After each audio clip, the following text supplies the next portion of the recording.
எல்லா சொந்தங்களுக்கும் வணக்கம். லாஸ்டருக்கு வீடியோ பாருங்கள். இதை வாங்க வீடியோக்கு போகலாம்.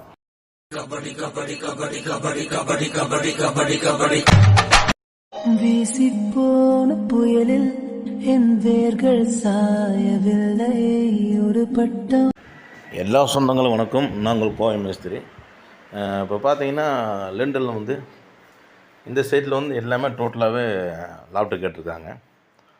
ஒன்று வந்து 1.5 அடி, இன்னொரு லாப்ட்டில் 1 அடி, இப்போ 2 அடி, அப்படி ஒவ்வொரு கஸ்டமர் கேட்டுருக்கேன். அது தகுந்த பண்ணியிருக்கிறோம். இப்போ எலக்ட்ரிஷியன் பொறுத்தளவுக்கு அவங்களுக்கு மார்க்கிங்கெல்லாம் வந்து நானே கையோடு பண்ணிடுவேன். ஏன்னா அவங்க வந்து சென்டர் போட்டு லாப்ட்டில் இப்போ 3 அடினா 1 அடி அப்படி 3 பிரிப்பாங்க. நான் அப்படி கணக்கு பண்ண மாட்டேன். ஏன்னா நான் ஒரு கணக்கு வச்சுருப்பேன். அதனால் வந்து நான் ஒரு மார்க் பண்ணி கொடுத்துருவேன்.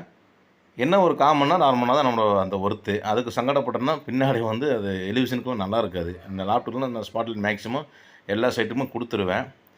அது என்ன வீடு ஓப்பனிங் டைமில் பார்த்தீங்கன்னா அவ்வளோ சூப்பராக இருக்கும். நம்ம அடிக்கிற பெயிண்டிங்கில் அது தகுந்த மாதிரி இந்த லைட் செட்டிங்லாம் பார்த்தா அவ்வளோ சூப்பராக இருக்கும்.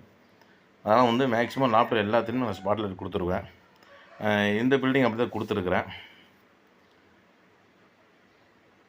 லாஸ்ட் வரைக்கும் பாருங்கள், கிளியராக தெரியும். யார் வீடு கட்டுறா இருந்தாலும் கோயம்புத்தூரில் ரொம்ப சீப் அண்ட் பெஸ்ட்டாக எடுத்து பண்ணிகிட்ருக்கிறேன். கூப்பிடுங்க. இந்த ரேட்டில் பண்ணுறாங்களான்னு ஆச்சரியப்படுவீங்க. என்ன காரணம் இந்த ரேட்டு கம்மியாக பண்ணுறேன்னா, பொருள் வந்து அது தகுந்த மாதிரி பொருளெலாம் போட மாட்டேன். நல்ல பொருளாக தான் போடுவேன். ஏன் ரேட்டு கம்மிக்கு இந்த செய்யணும் என்ன காரணம்னா, நம்ம அடிமட்டத்தில் தான் அந்த நம்ம வேலையை பழகிருக்கிறோம். அதனால் வந்து நமக்கு ரேட்டு கட்டுப்படியாகும். எல்லா வேலையும் தெரியினாலும் எனக்கு கட்டுப்படியாகும். சிவில் இன்ஜின் கண்டிப்பாக இந்த ரேட்டுக்கு கண்டிப்பாக செய்ய முடியாது. என்ன காரணம்னா, அவங்க ஒர்க் பண்ண மாட்டாங்க. அவங்க வந்து பிளான் போட்டுவிட்டு ஆளை வச்சு வேலை செய்வாங்க. அப்போ அவங்களுக்குன்னு ஒரு சேலரி வரும்போது கண்டிப்பாக அதை மார்ஜின் பண்ணி தான் அந்த ரேட்டுக்கு கேட்பாங்க. அதனால் வந்து அதில் வந்து எனக்கு ஒரு எல்லா ஒர்க்கும் தெரியுனால எனக்கு அந்த லேபரில் நிற்கிறனால எனக்கு இது கட்டுப்படியாகும்.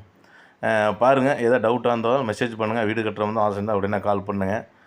இப்போ பார்த்தீங்கன்னா எல்லாத்தையும் லாப்ட்டு வேலை ஃபினிஷிங் பண்ணும்போது பாருங்கள், நான் கொடுத்த லைட் செட்டிங்கு அந்த இதுக்கு அவ்வளோ சூப்பராக இருக்கும், அருமையாக இருக்கும். கையோட காங்கிரீட்டு போடுறோம், அந்த வீடியோ போட்டிருக்கேன். நான் ஃபுல்லாகவே இந்த காங்கிரீட்டில் நிற்கல. எனக்கு அந்த சைட்டுக்கு வேலை இருக்கிறனால நான் அர்ஜென்ட்டாக கிளம்பிட்டேன். அதை வச்சு காங்கிரீட் போட்டு ஒரு ஃபோட்டோ இது மட்டும் வீடியோ எடுக்க சொன்னேன். அப்போ அவங்க அந்த வீடியோ எடுத்துருக்கிறேன். காங்கிரீட் போகிற வரைக்கும் இருக்குது, பாருங்கள்.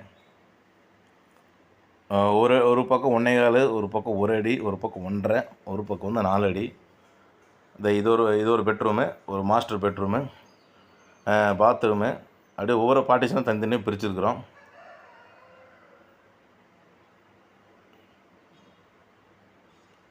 நீங்கள் காங்கிரீட் போடும்போது கண்டிப்பாக கவர் பிளாக் வச்சு காங்கிரீட் போடுங்க. அப்போ தான் அது தகுந்த மாதிரி ஸ்ட்ரென்த் இருக்கும்.